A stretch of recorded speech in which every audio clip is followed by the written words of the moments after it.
Ah.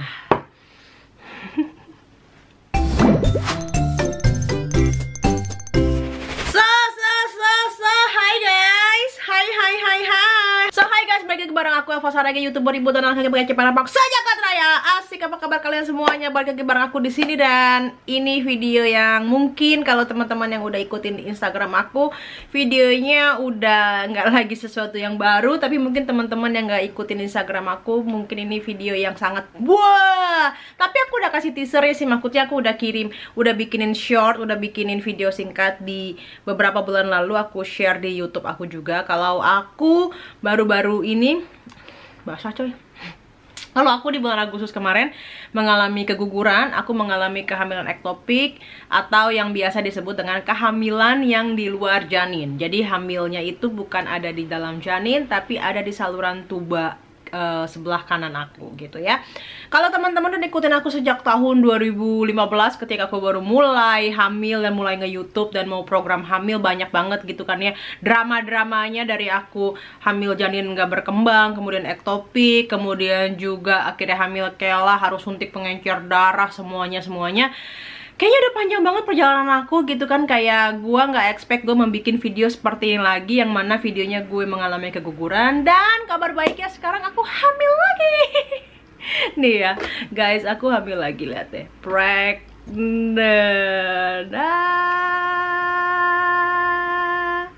Oke guys, jadi kita langsung aja ya. Jadi selama, kalau misalnya kalian notice berat badan aku sekarang udah turun. Kalau misalnya kalian lihat video-video aku beberapa bulan yang lalu, mungkin aku masih sterek, masih semok, masih aduhai semlohai gitu ya. Sekarang berat badan aku jauh turun drastis, kurang lebih mungkin ada dari 75 kilo, dan terakhir timbangan aku di 51 kilo gitu kan ya.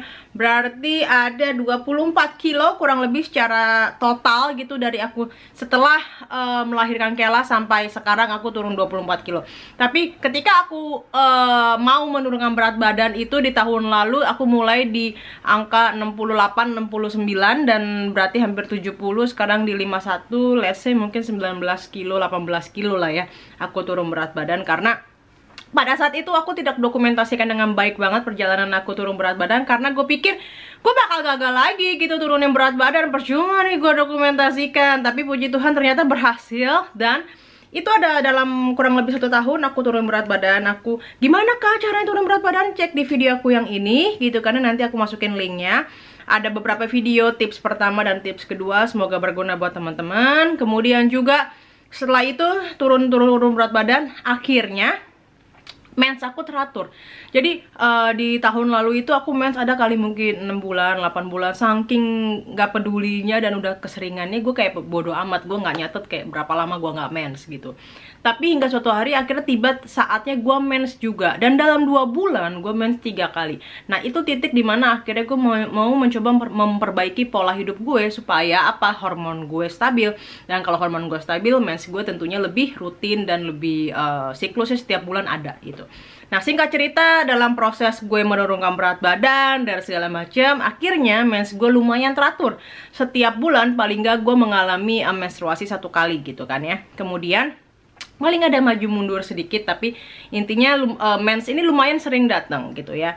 Dan gue apa aja kan minum asupannya apa aja. Pertama gue minum asupan memang Ovasitol. Ovasitol tuh kayak isinya inositol, tapi dia itu, jadi kalau PCOS itu kan dia insulin resisten gitu kan ya. Terus juga sel telurnya kecil-kecil, susah dibuahi, menstruasinya nggak lancar, lemes banget, nggak mood segala macam. Nanti gue bikinin video terpisah tentang kayak simptom-simptom dan apalah PCOS segala macam gitu ya. Dan gue minum Ovasitol, gue minum Vitex. Gunanya sebenarnya bukan buat gue pengen hamil, tapi hanya untuk nyeimbangin hormon gue supaya mens gue lancar, terus mood gue stabil gitu. Intinya supaya kehidupan gue hari-hari gue sehat aja, baik-baik aja gitu. Tapi kemudian di suatu hari gue mens nih, karena mens gue kan rutin ya, mens gue setiap bulan rutin.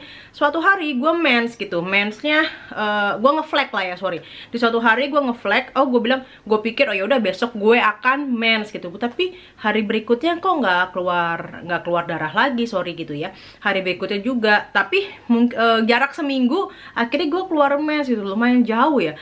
Dan gue agak kesakitannya kayak kita mau mens biasa aja, nggak yang sampai parah banget, tapi lumayan cukup cukup mengganggu. Gue minum painkiller kayak penahan rasa sakit gitu ya. Ada sampai gue pikir 2 hari, kalau 2 hari 3 hari kan biasa ya, kalau misalnya mens hari pertama, kedua, ketiga sakit banget kan memang hal yang lumrah, dan gue sering mengalami hal itu. Jadi gue nggak mikir macem-macem, di perut bagian bawah sakit, lemes banget. Dan sorry, volume darah gue yang keluar juga kayak volume menstruasi aja, nggak yang sampai banjir atau yang berlebihan banget, biasa aja. Terus sakit pinggang, sakit perut gitu kan, pegel di pinggang, pegel di perut bagian bawah, lemes, ya begitu-gitu aja lah. Terus tapi gue masih beraktivitas seperti biasa. Di hari keempat, di hari kelima kok masih sakit, itu yang gue tanda tanya gitu ya.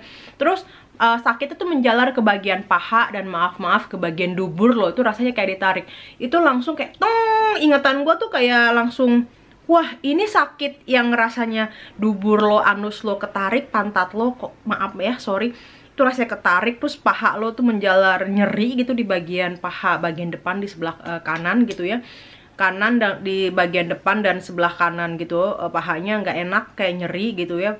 Perut bagian bawah sakit, gue keringet dingin, rasanya gue mau pingsan, terus gue pusing, terus rasanya gue bingung gitu, nggak kalut gitu, nggak karu-karuan. Akhirnya gue bilang sama suami gue, ayo gue ke UGD aja, karena gue takutnya ini kehamilan ektopik, karena rasa yang gue pernah rasakan ini pernah terjadi ketika gue dulu kehamilan ektopik. Akhirnya gue masuk ke UGD. Gue ceritain gue kesakitan gini, langsung di ronsen paru, di ronsen jantung, standar kayak pengecekan organ-organ vital tubuh ya, kayak EKG, ronsen paru, cek darah, urin, semua. Terus gue nggak boleh minum, nggak boleh makan, masih dalam proses observasi gitu ya. Terus ternyata tiba-tiba dokter bilang, Elva, pregnancy test kamu positif. Gue sama laki gue, hah gitu, gue hamil gitu. Berarti bener nih Ruth, kenapa-napa. Terus gue bilang, gue keguguran dong, soalnya kan gue pendarahan segala macam.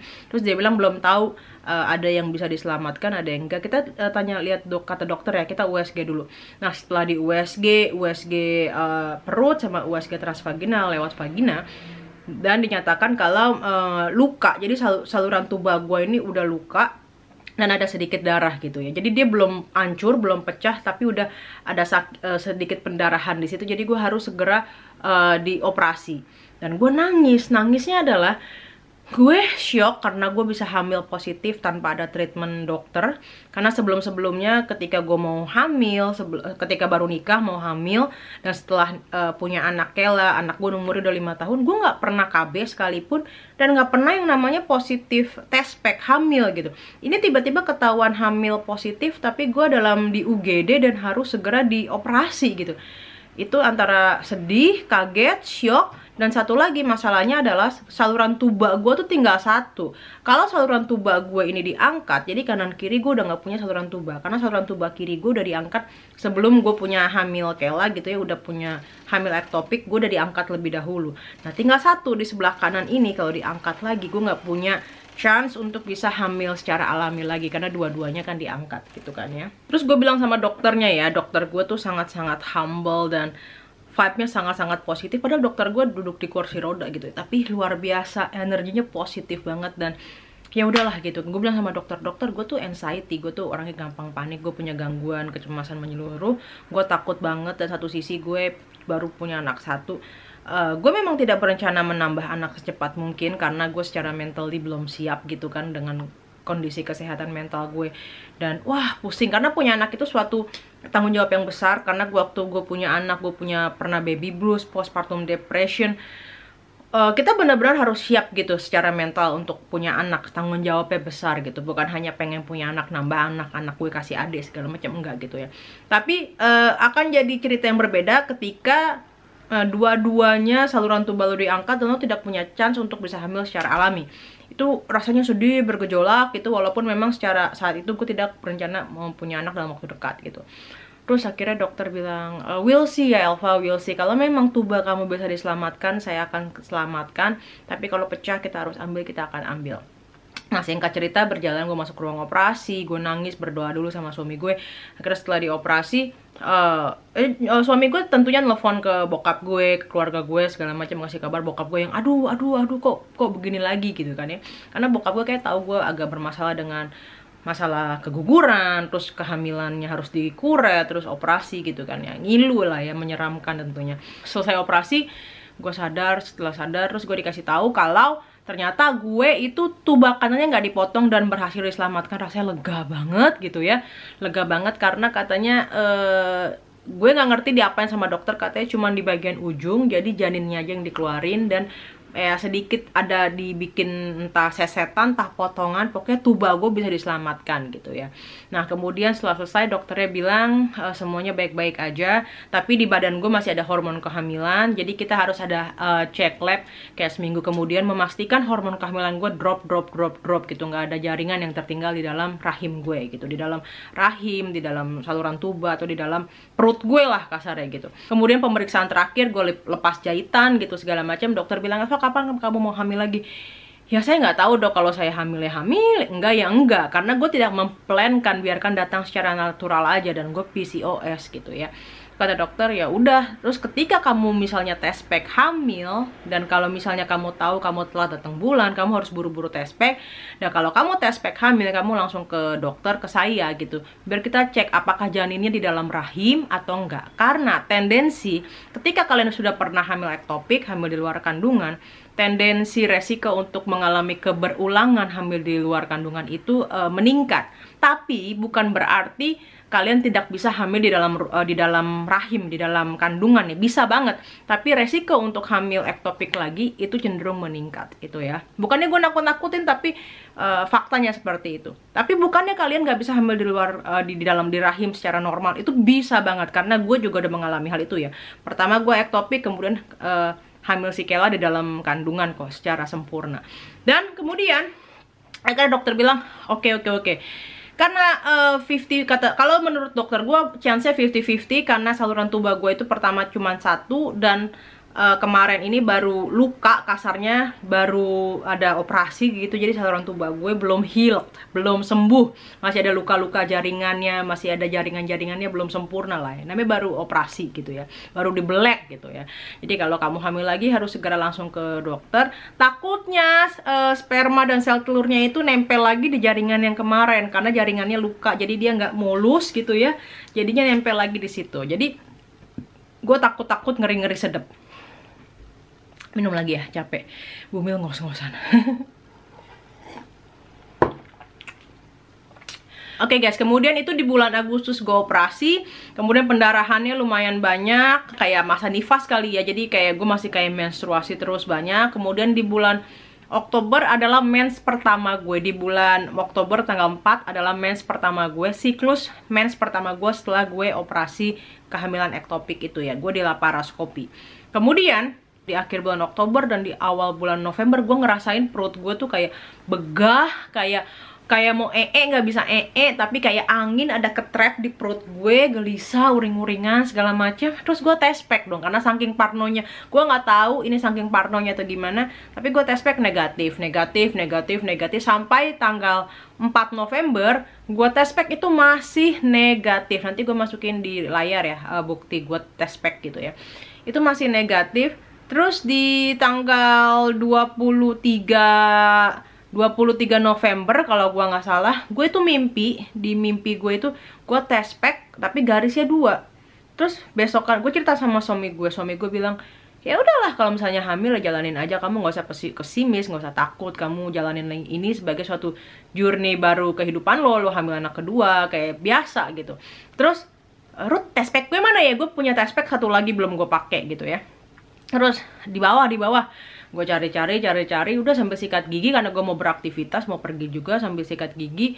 Tes pack karena masih pagi gitu ya, gue tes pack terus gue taruh sambil sikat gigi. Terus udah gitu, terus gue lihat, ternyata gue hamil, pregnant tulisannya. Nanti gue masukin shortnya ya, karena ketika itu gue langsung panik, gue langsung gue videoin, gue bikinin reels, nanti gue gue masukin di YouTube gue.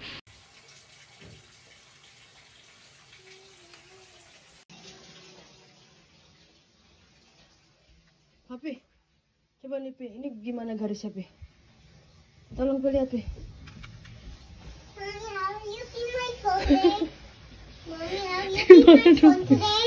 Gue bingung gitu. Pertama harus gue seneng kah? Harus gue takut kah? Jadi jujur li dalam lubuk hati gue paling dalam tentunya seneng ya. Setelah 5 tahun, anak gue umurnya sekarang 5 tahun. gue PCOS juga, tiba-tiba hamil secara alami, tapi takut gitu ya, karena yang sebelum-sebelumnya histori kehamilan gue itu nggak begitu bagus gitu historinya, baik hamil tidak, janin nggak berkembang, ektopik, kalaupun gue hamil gue minum pengencer darah atau suntik pengencer darah, jadi menakutkan buat gue, trauma lah ya. Tapi gue berusaha santai, nggak bisa santai gitu, nggak bisa santai. Akhirnya 2 hari kemudian gue nggak tahu parno, nggak tahu suges, gue mulai merasakan kesakitan di bagian kanan lagi, sakitnya menjalar ke paha, sakit di pinggang segala macam. Memang tidak ada pendarahan atau flek sama sekali ya. Terus akhirnya gue ke UGD, gue bilang kayaknya gue hamil di luar kandungan lagi. Gue udah sangat-sangat pesimis, gue nggak ada mikir-mikir positifnya sama sekali, karena gue pikir ya paling ektopik lagi karena saluran tuba gue masih luka dan kayaknya ya nempel lagi di situ, chance-nya tinggi untuk gue hamil ektopik, dan chance-nya juga bisa aja sih gue hamil dalam kandungan. Tapi gue sakitnya sama, gue tuh kayak mempertanyaan, gue pengen positif tapi kenapa sakitnya sama nih, sakit di paha gue, di perut bawah gitu kan ya. Gue mau positif gimana gitu kan. Akhirnya gue ke UGD karena pada saat itu Thanksgiving dan di sini tuh tanggal merah, di Amerika ini tanggal merah. Akhirnya gue ke UGD aja. Di UGD setelah di USG terus dicek darah segala macam, luar biasa guys. Jadi apapun kondisi kalian ya, di garis bawahin, kalian tuh nggak boleh menjengkal, tuh gue sampai merinding, menjengkal kuasa Tuhan sedikit pun ya. Kalau Tuhan mau, Tuhan bisa kasih gitu ya. Jadi pas USG dokternya bilang kalau the baby ada dalam rahim lo, you can keep the baby. Gue langsung gue sampai nangis. Pada saat itu gue nangis deres, kayak gue wah Tuhan Yesus, kayak mukjizatnya tuh nyata banget. Kayak ketika lu udah pesimis, ketika semuanya tuh udah kayak enggak nih kayaknya hamil di ektopik, nggak mungkin lah, orang sakit gue perutnya atau segala macem gitu ya. Tapi ya Tuhan punya rencana, Tuhan punya kuasa gitu ya. Kita nggak boleh menjengkal kuasa Tuhan, dan kita harus kayak percayakan semua sama Tuhan, yang positif-positif, belajar berprasangka baik, belajar berpengharapan gitu ya. Terus ternyata kehamilan gue udah ketika gue USG pada saat itu ya, di 6 minggu 2 hari, dan ada detak jantungnya. Terus kehamilannya normal gitu. Wah, nangis nggak berhenti-berhenti. Begitu gue masuk keluar ruangan USG, gue balik ke ruangan UGD gue. Kan di ruangan UGD gue kayak ada ruangan gitu, kamar. Terus gue kasih tahu ke suami gue, kita pelukan, kita nangis, kita berdoa gitu. Habis itu kita pulang, kita kasih tahu nyokap, bokap gitu segala macam, semuanya happy gitu guys ya. Jadi ini hasil tes pack gue pregnant gitu. Hasil USG-nya mana ya? Tunggu sebentar. Dan ya, ini hasil USG-nya. Ini janin aku ketika usianya 6 minggu 2 hari. Oke guys, jadi buat teman-teman yang PCOS, harapan itu selalu ada, jangan berkecil hati. PCOS bisa banget hamil, kalian bisa hamil, kalian bisa punya keturunan. Bahkan buat teman-teman yang pernah mengalami kehamilan ektopik, jangan berkecil hati. Kalau selalu ada pengharapan dan selalu berprasangka baik gitu kan ya. Oke guys, jangan lupa di like, di komen, di subscribe, and di share ke semua sosial media kalian. Kalau kalian suka dengan video ini, komen di bawah. Kalau kalian ada pertanyaan lain, buat teman-teman yang lagi berjuang untuk garis 2, semangat! Sampai ketemu di video berikutnya. Bye-bye.